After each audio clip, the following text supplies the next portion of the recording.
All right, here goes. Hey, I'm David Whisenant. I know that a lot of you I know personally, and some of you I just know, or you know me rather, maybe through television because you've seen me doing stories on the news.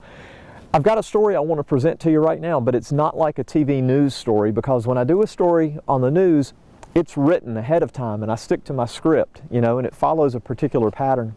I don't have a script for this. This is just whatever the Lord lays on me to say.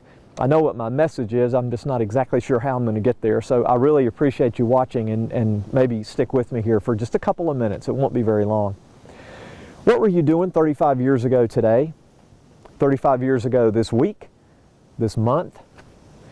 35 years ago was 1987. Now if I tell you that, you may be able to think of something you were doing maybe in 1987, somewhere around this time. But if something significant happened in your life, then I bet you could remember exactly what you were doing on a given day at a given time.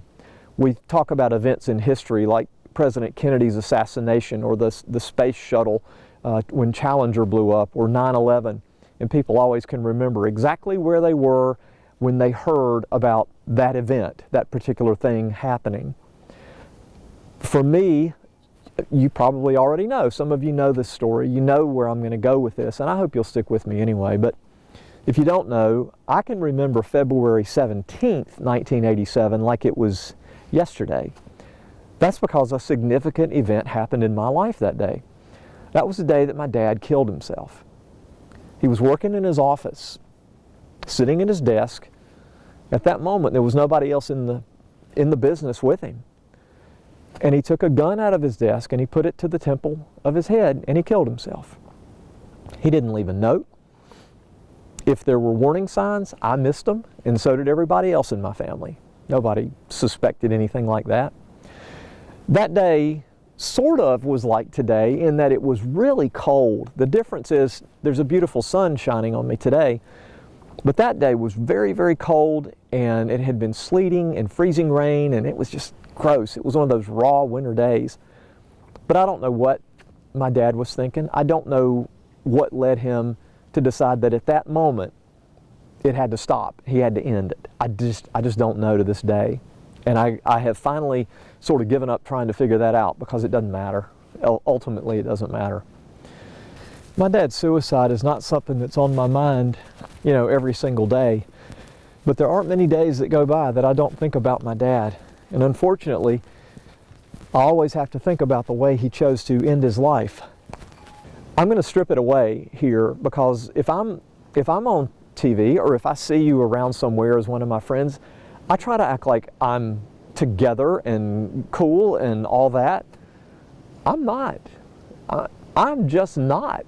I've had to get professional counseling because of the effect that my dad's suicide has had on me. And I'm really not ashamed to say that. And I hope some of the shame of getting help is being taken away now too. A lot of folks talk about mental health now and how you have to get help for things like this. And I would agree with that. I'm glad that that's sort of come out now. I wish it had come out 35, 40 years ago and it could have made a difference. My dad missed so many blessings that he would have just been so thrilled about. It was just a little while after he took his own life. It wasn't very long before my wife and I had our son. And I just think about how much joy he would have gotten out of having, a grandchild that lived close by that he could have spent time with. And so many other things that he missed out, because the problems of that day overwhelmed any hope he could see in the future. I don't understand that. It's not something I think about all the time, but I would probably say that it crosses my mind at some point every day. At some point every day, I think about my dad. And if I think about my dad, I have to think about what happened to him. And I don't want that to happen to you. That's my bottom line. That is the message that I've been trying to get out. Probably, I guess it's been about 25 years, because the first 10 years I couldn't talk about it. And my mom said, don't talk about it. It was shameful. Don't talk about your dad taking his own life. That's embarrassing. Okay? Well, now I've learned something different. It may be embarrassing, but if I can say something that might cause somebody just to pause and take that option off the table, then I'm willing to do that. Because you just don't know the pain it puts on the folks who are left behind. And that pain doesn't go away. No, it doesn't. It's not a crushing blow that is on me every day. But it is like a black cloud that's always back there somewhere. It's always there. Sometimes it's closer than others, but it's always there, and I can always see it. Your life has value. You are loved. I believe God loves you, and I believe He gave you life, and He gave you life as a blessing. I know other people love you too. Even if you don't feel like they do, somebody does. Somebody cares quite a bit that you're on this earth right now. And that's my message. That's my bottom line message. If you are troubled, if you're depressed, if you get into situations that you feel like you're not going to be able to get out of, where suicide looks like an option, take it off the table. Don't do it. Don't let it be an option. Because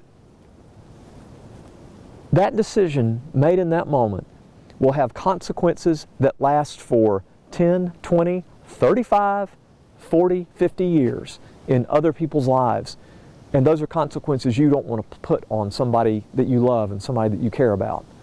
I am asking you, don't let it be an option. Try to get help. There are plenty of places you can go. There are people you can talk to that will help you. Don't let suicide be an option. You are loved and you are valued, and your life is too precious. And so are the lives of the people you love. So that's it. That's all I can do. That's all I can say. 35 years ago, it's still with me today, and I still feel it's necessary to get in front of the camera every once in a while and just say, please, don't do it. Get help. You are loved and you're valued. Thanks for watching.